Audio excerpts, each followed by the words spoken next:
ચોમાસાની ઋતુમાં અનેક ઠેકાણે મગર, સાપ અને અજગર જેવા જીવો રહેણાંક વિસ્તારમાં આવી ચડતા હોય છે। ત્યારે આવી જ ઘટના શિનોર તાલુકાના કંજેઠા ગામે સામે આવી હતી। કંજેઠા ગામમાં મંગળવારે એક મહાકાય અજગરનું રેસ્ક્યુ કરવામાં આવ્યું છે। આ મામલે મળતી વિગતો અનુસાર મંગળવારે મોડી સાંજે કંજેઠા ગામના એક ખેતરમાં મહાકાય અજગર આવી ચડ્યો હતો। તેની જાણ ખેતર માલિક દ્વારા વાઇલ્ડ લાઇફ રેસ્ક્યુ ટ્રસ્ટ વડોદરાને કરવામાં આવી હતી। ત્યારે વાઇલ્ડ લાઇફ રેસ્ક્યુ ટ્રસ્ટના કાર્યકર દ્વારા સ્થળ પર પહોંચીને તપાસ કરતા એક 8 ફૂટ લાંબો અજગર જોવા મળ્યો હતો, જેનું સફળતાપૂર્વક રેસ્ક્યુ કરીને વન વિભાગના નિર્દેશ અનુસાર સુરક્ષિત રીતે કુદરતી વાતાવરણમાં રિલીઝ કરવામાં આવ્યો છે। જય હિન્દ દોસ્તો, હું વાઇલ્ડ લાઇફ રેસ્ક્યુ ટ્રસ્ટ વડોદરાનો કાર્યકર અશોક પટેલ બોલું છું।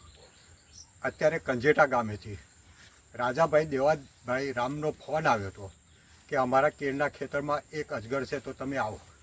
અહીંયા આવીને જોયું તો એક આશરે 8 ફૂટ લાંબો અજગર હતો, જેનું મેં સફળતાપૂર્વક રેસ્ક્યુ કર્યું છે